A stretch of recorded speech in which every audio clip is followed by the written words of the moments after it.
Hello and welcome to Nothing But the Truth and a special interview with the former Chief Minister of Delhi and the former Governor of Kerala, Sheila Dikshit. Mrs. Dikshit, let's start with the way the Modi government treated you when you were Governor of Kerala. I believe the Home Secretary rang you to ask you to quit. What exactly did he say? He just said, please send in your resignation. So my prompt reply, I wasn't expecting such a phone, my prompt reply was that, look, I'm a constitutionally appointed governor of a state, and you can't treat an appointment, a constitutional appointment like this. I was appointed by the President of India. That's all I said. And what did he say in response? No, then he didn't say anything. I believe you also said to him that you didn't want another telephone call from him. No, I didn't say anything like that. I just said this, that I'm an appointee of the President, and I thought that was a message enough for them. I was appointed not by the Home Secretary, I'm trying to explain this to you, or anybody else. I was appointed by an order of the President of India. Did the Home Secretary explain why he was ringing to ask for your resignation? No, I didn't ask for it. He didn't explain anything. He just gave me this message that please send in your resignation. So it was a brief, to the point, very blunt conversation. Yes, it was. I mean, blunt, not blunt, but short. I think that short conversation conveyed what I wanted to say to him, and I think he understood. Now, subsequently, you met up with the Home Minister, Mr. Rajnath Singh, in Delhi. What happened at that meeting? You see, I met up with that message must have been given by the Home Secretary. Anyway, I came to Delhi. I took my time coming here because I had already been there because of the swearing in of the Prime Minister, to which all of us were invited. Then I came here and met Mr. Rajnath Singh, and I told him, I said, look, my conscience is not allowing me to continue there. I'm not going to. But I need a little time, maybe a week, 10 days, to pack up from there, and that's it. But don't, I mean, at that time, Beniwal's case had taken place. And I was a little disturbed about that. You see, first she's a governor of Gujarat, all right, you wanted to transfer her. She was transferred to Nagaland or whatever. Mizoram. And then she's dismissed. Then the Lieutenant Governor Pondicherry is also dismissed.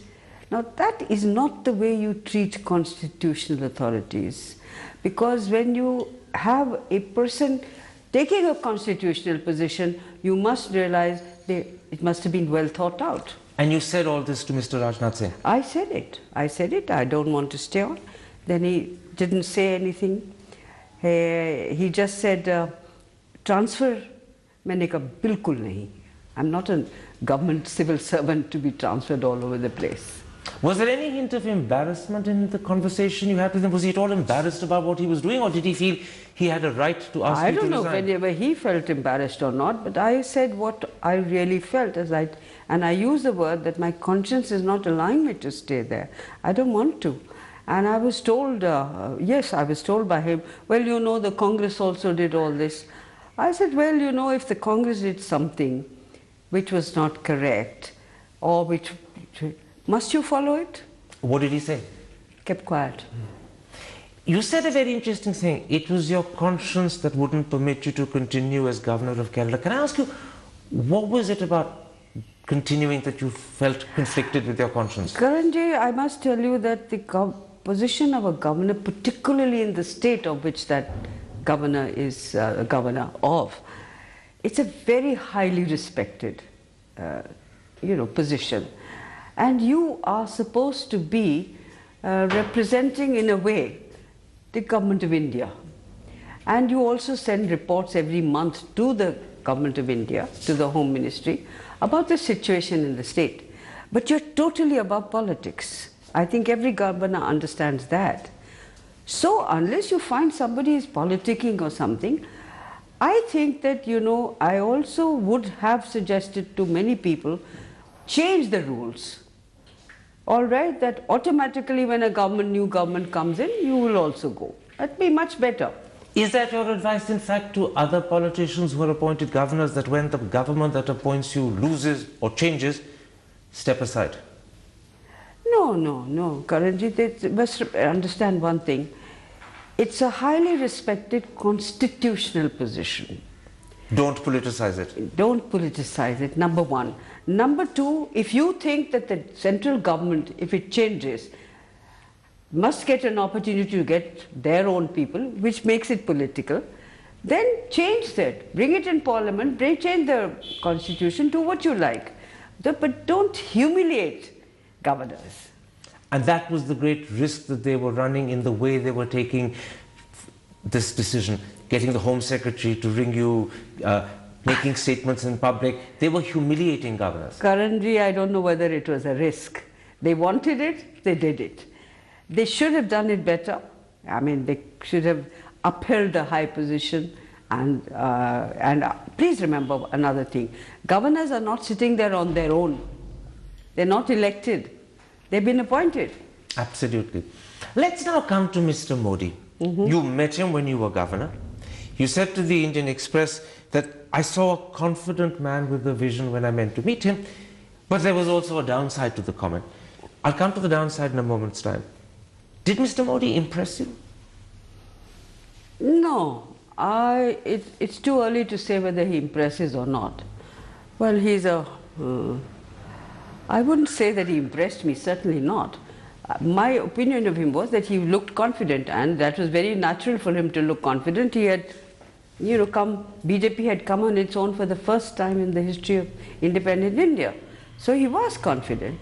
And he spelled out a lot of visions, we'll do this, we'll do that, So I thought, here's a man who's not just only confident, he also has a vision. Whether you agree with the vision, you will only agree with the vision, and I'm underlining this, if the vision is put into practice. And that hasn't happened as yet? That hasn't happened as yet. What about Achhe Din? You see, as time has gone on, you discover or you find that every day or every second day, some program comes out. We'll do this, make in India, we'll Achhe Din aayenge, ye hoga, changes karenge, bureaucracy will, move faster, there'll be no corruption, this, that, the other. What is Achhe Din for a common person?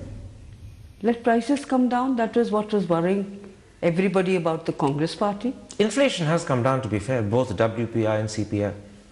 No, has it? It has. No, I'm talking as an ordinary housewife, ordinary householder. You don't think that 4 months is too early to judge? What has inflation come down? Yes, petrol has come down. Diesel has come down? Not because what you have done, because prices all over the world, petrol has come down and diesel has come down. But their coming down hasn't brought the prices of what you and I buy ordinarily. You don't think it's too early to judge Mr. Modi? It's only been 4 months. No, it's not early for the simple reason that he looks like a man in a hurry. Otherwise, normally what we have seen in this country is a party has its manifesto, a prime minister is chosen, they take some time to do things, like they're always in, but there has to be an announcement every day. Let me put it like this. Many people, because of his confidence, because of his vision, because of his articulation, and he is a very good speech maker, are captivated by the man. Can you understand that, or do you think actually it's the media that's fascinated? No, they are captivated, if that's the word you're using, they are captivated because he's something new. It's the novelty. The Congress culture always has been talk less, do more. We've always been like that. We only speak very frequently when we have to. Now that culture is different, so maybe it's captivated people. What about something else? Many people were surprised, and several within the BJP itself, that Mr. Modi had swept them to such a large majority on their own, 282 seats. How do you, a politician of several decades standing, explain to yourself the size and scale of the BJP victory? Look, I'll tell you. As you have said very quickly, the BJP started communicating, right or wrong, I'm not going into that, all sorts of things.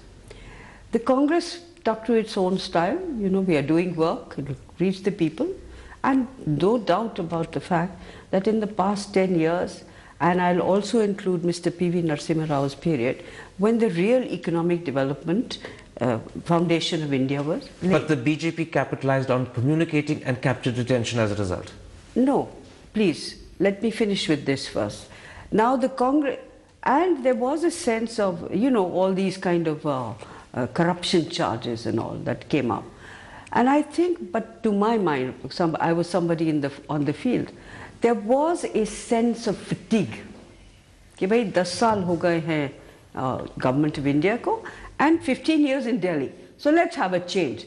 Everybody got carried away. I don't know how many of them believed it, that, you know, the cost of electricity will come down by 50%, Achhe Din will be there. So you're saying as a result, Modi shot up to 282, Congress collapsed to 44. That's true. Was there also disillusionment along with the fatigue after 10 years of being in power? I don't know whether there was fatigue and there was this hope that somebody else, you know, might do something.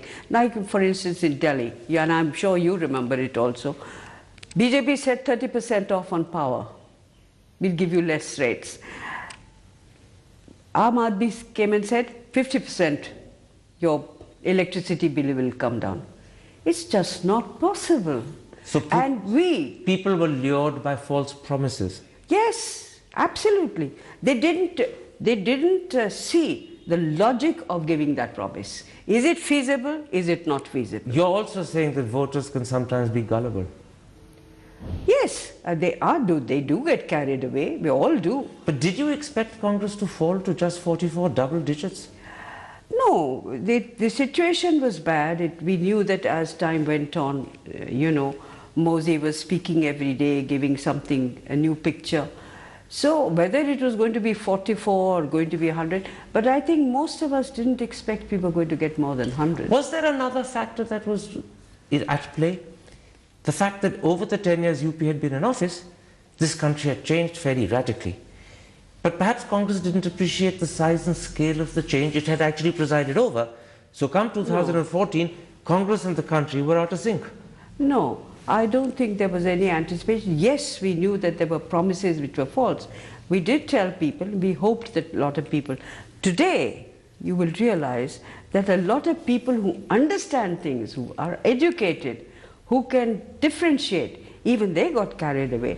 There was a whole atmosphere built up where they felt, all right, let's have change for the sake of change. Nobody knew what the result of that change was. So people voting for change for the sake of change actually got carried away. Yeah, I think so. Do you think there's a danger that as you look down the road, the disparity between Congress and BJP is going to grow further to Congress's disadvantage? And I'll tell you why I say that. At the moment, at the state level, after losing Maharashtra and Haryana, Congress has 8 chief ministers, the BJP 7. But by mid-2016, if the BJP wins Jharkhand, Bihar and possibly Assam, their tally will shoot to 10, yours will come down to 5. So will the disparity continue to grow? Karanji, we are a very old party. We have been in India for decades and decades and decades. Over 125 years? Yes, over 125 years. If you will recall, during Morarji's time, Charan Singh dismissed all the governments, the state governments, and all were along that party of theirs, Janata Dal or whatever it was, came into power. We came back, didn't we? So we never say no. Except that it's a phase, it's something that has happened. People will try this out also, and let's see. Except that this time, it's much more difficult than it was in 1977, not just because... And that's on the hindsight. Indira Gandhi, when she lost, we are all thinking a bit on the hindsight, but we know what she went through. Absolutely. And what the other party did. What Morarji Desai, Charan Singh and others. Except the problem this time is you don't have an Indira Gandhi, and by 2019 Sonia don't Gandhi have an Indira Gandhi, but you have others. You have other leaders. You have a collective leadership. You have lots of leaders, experienced leaders. Let me put this to you. This time the road back to power is not just long and hard and difficult, but it's almost certainly uphill all the way. No, it is. I agree with you there.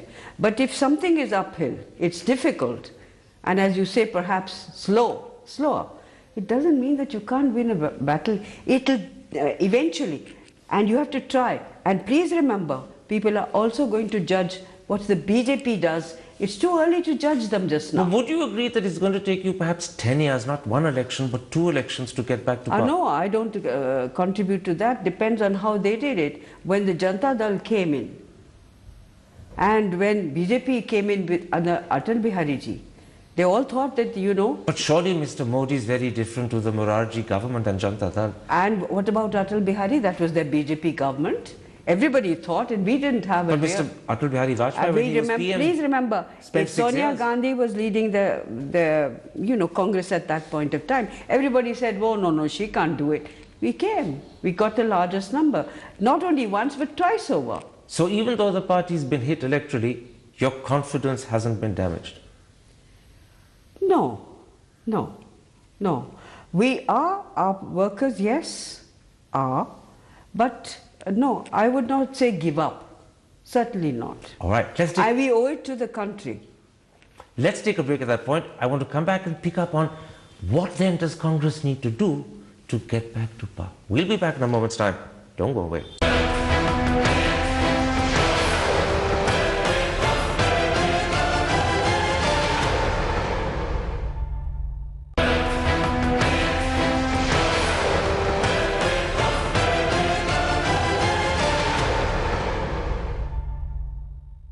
Welcome back to Nothing But the Truth and an exclusive interview with the former Chief Minister of Delhi and former Governor of Kerala, Sheila Dikshit. Mr. Dikshit, many people say that if Congress is going to come back to power, it needs to reinvent itself as a party. After all, after 17 years in opposition, Blair had to do that to bring Labour back. After 10 years in opposition, Cameron had to do that to bring the Tories back. And the same challenge, people say, is what has to be tackled by Congress. Would you agree? The Congress and India are not comparable to the two instances that you have given. What this government will do now, you're going to judge in the next election what this current government, headed by Mr.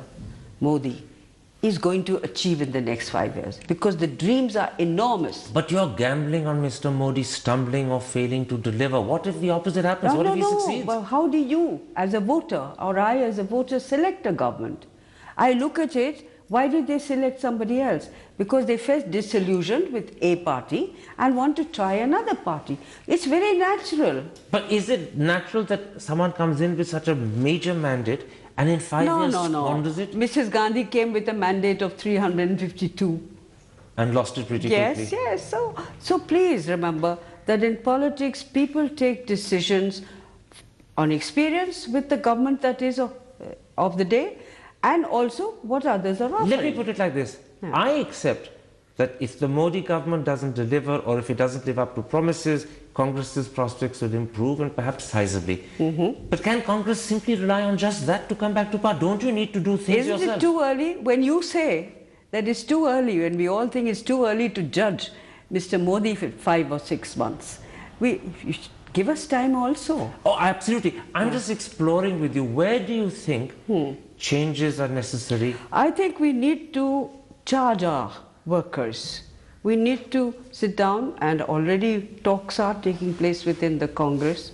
We are discussing with each other what is the way forward.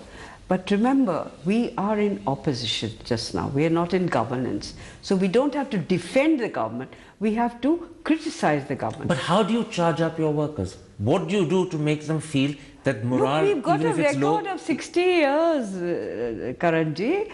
Please don't think what India is today is not because of 5-6 months of what the BJP or Mr. Modi has done. It is there because of the 60 years of work done by the Congress party. And don't forget it. Let me put it like this. Both Mr. Chidambaram and Mr. Digvijay Singh accept that morale in the Congress is low, very low. Yes, I also say the same. Now, the past is not going to revive morale. You can't simply revive morale by saying, look, we have a great track record of the past. You need to communicate to people. You need to motivate them. Who's going to do that? Because at the moment, I can't see any Congress leader doing it. No. They are doing it.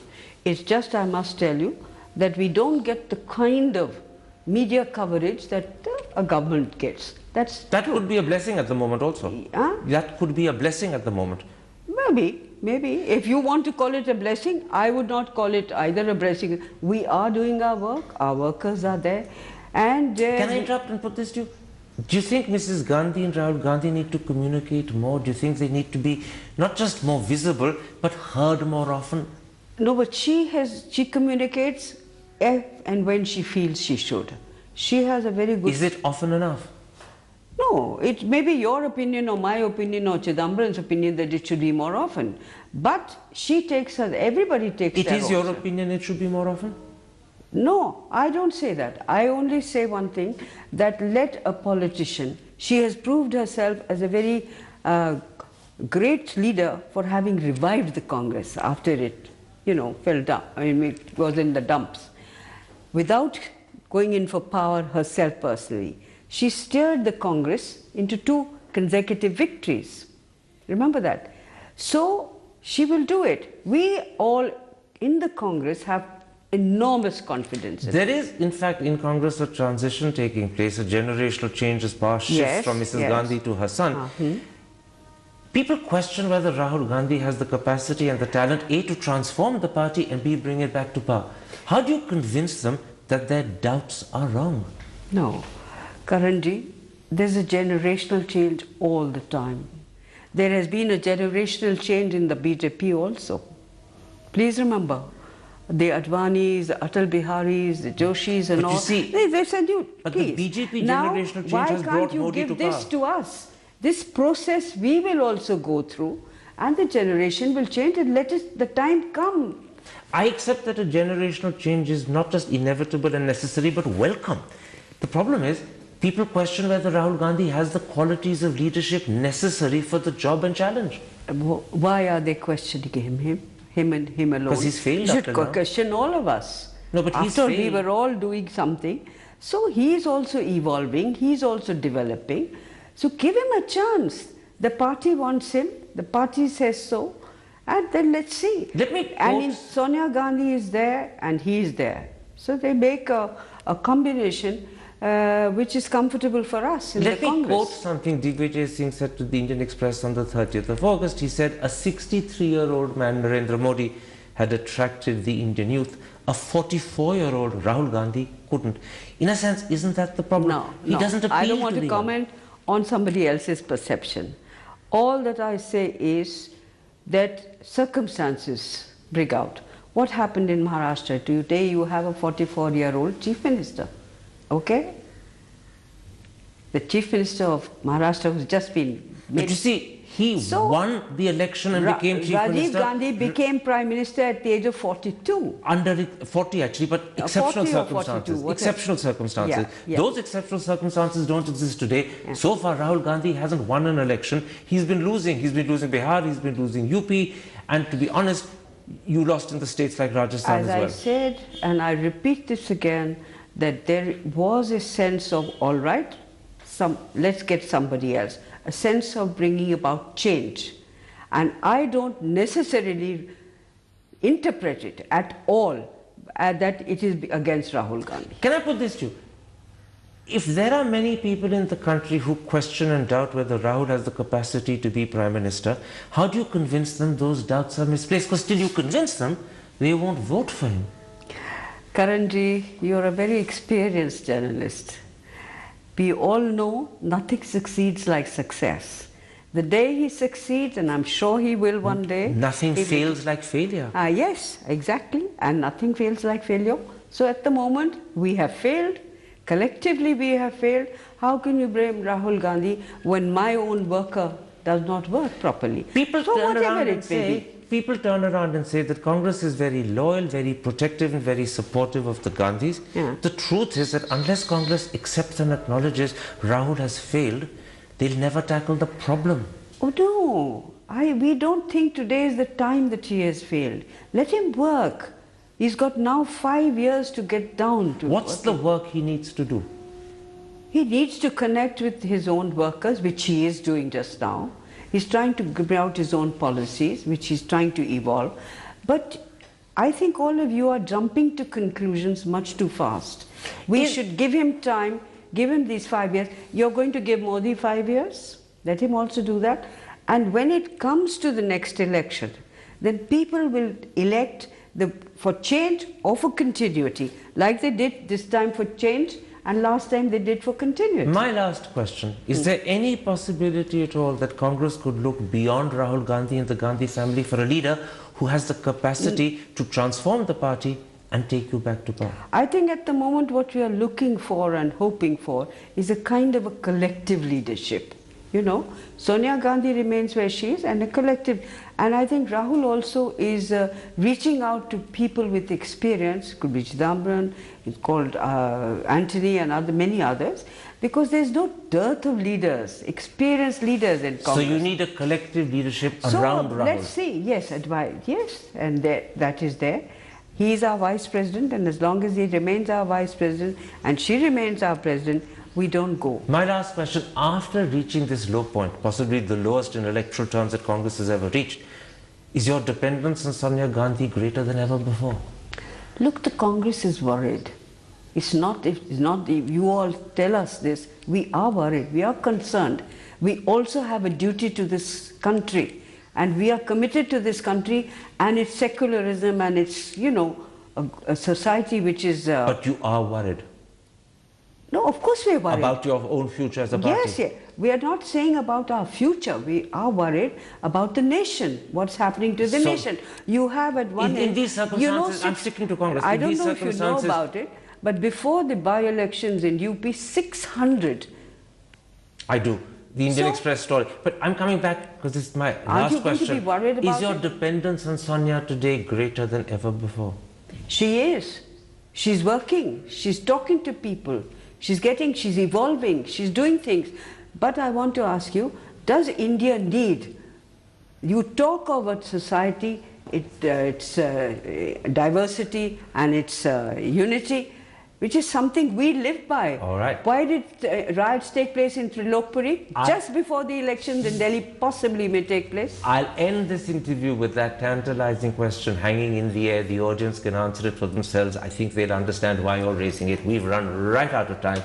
A pleasure talking to you. Thank you. Thank you.